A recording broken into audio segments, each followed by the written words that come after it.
কানা রাসূলুল্লাহ সাল্লাল্লাহু আলাইহি ওয়াসাল্লাম ইযা বাআসা আহাদান মিন আসহাবিহি ফি আমরিহি কানা ইয়াকুল বাশশিরু ওয়ালা তুনাফিরু ইয়াসসিরু ওয়ালা তুআসসিরু। কাউকে কোনো দায়িত্ব দিয়ে পাঠালে সাহাবাদেরকে তিনি বলে দিতেন প্রত্যেককে যে বাশশিরু ওয়ালা তুনাফিরু, মানুষকে সুসংবাদ দিও, দিন থেকে ভাগিও না, সহজভাবে ইসলামকে উপস্থাপন করো, ইসলামের শিক্ষাটাকে জটিল করে উপস্থাপন করো না। সুবহানাল্লাহ, কত চমৎকার, কত সুন্দর আমাদের ধর্ম।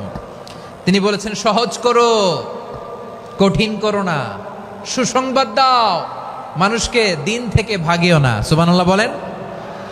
তাহলে বিশ্বনবী মানুষকে জান্নাতের সুসংবাদ দিয়েছেন। He was the bearer of glad tidings, জান্নাতের সুসংবাদদাতা। তিনি এমনভাবে জান্নাতের নাজ নেয়ামতের চিত্রায়িত করেছেন, উপস্থাপন করেছেন, সাহাবাদেরকে তিনি জান্নাতের পাগল বানিয়ে ছেড়েছেন। পড়েন সুবহানাল্লাহ। আমরা তো টাকার পাগল, ক্ষমতার পাগল, দাপটের পাগল। বিশ্বনবীর সাহাবারা ছিলেন আল্লাহর জান্নাতের পাগল। কিসের পাগল? আমরাও আল্লাহর জান্নাতের পাগল হতে চাই কি চাই না? সবাই বলেন, জান্নাতের পাগল হতে চাই কি চাই না? বিশ্বনবী সাহাবাদেরকে জান্নাতের পাগল বানিয়েছেন। বদরের ময়দানে এই পাশে কোরাইশ, এই পাশে মুসলমানেরা। বিশ্বনবী জালামাই ভাষণ দিলেন, বললেন কুমু ইলা জান্নাতিন আরদুহাস সামাওয়াতি ওয়াল আরদ উইদ্দাত লিল মুত্তাকিন। ও আমার সাহাবারা, ওই জান্নাতের দিকে ছোট, যে জান্নাত আকাশ জমিন বিস্তৃত। তোমরা দেখতে পাচ্ছ এটা বদরের ময়দান না, এটা আল্লাহর জান্নাত। আওয়াজ করে পড়েন আল্লাহু আকবার। বিশ্বনবী বললেন ছোট ওই জান্নাতের দিকে, যে জান্নাতের বিস্তৃতি আকাশ জমিন বিস্তৃত। বিশ্বনবীর এই কথা শোনার পরে এক আনসারী সাহাবী সাইয়েদনা উমাইর ইবনুল হুমাম রাদিয়াল্লাহু তাআলা আনহু খেজুর খাচ্ছিলেন। তিনি বিশ্বনবীর দিকে তাকিয়ে কথা শুনছেন আর খেজুর খাচ্ছেন। যখন বিশ্বনবী বললেন জান্নাতের দিকে ছোট, যে জান্নাত আকাশ জমিন বিস্তৃত, বিশ্বনবীর কথা শোনা মাত্র সাইয়েদনা উমাইর ইবনুল হুমাম বললেন বাহ বাহ। কি বললেন? বাহ বাহ, মানে চমৎকার, মাশাআল্লাহ, চমৎকার। আমরা ইদানিংকালে চমৎকার কিছু দেখলে ইংরেজিতে বলে ফেলি না ওয়াও ওয়াও, বাহ বাহ, মাশাআল্লাহ।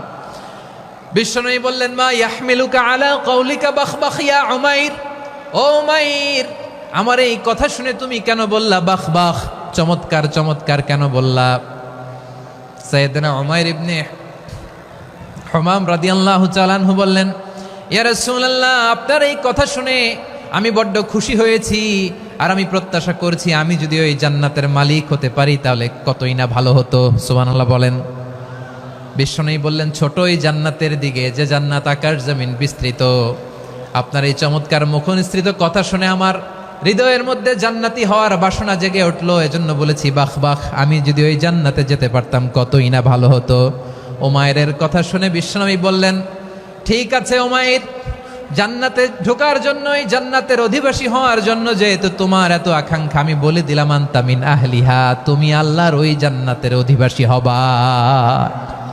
যাও উমাইর, তুমি ওই জান্নাতের অধিবাসী, ওই জান্নাতে তুমি ঢুকবা, তুমি জান্নাতি।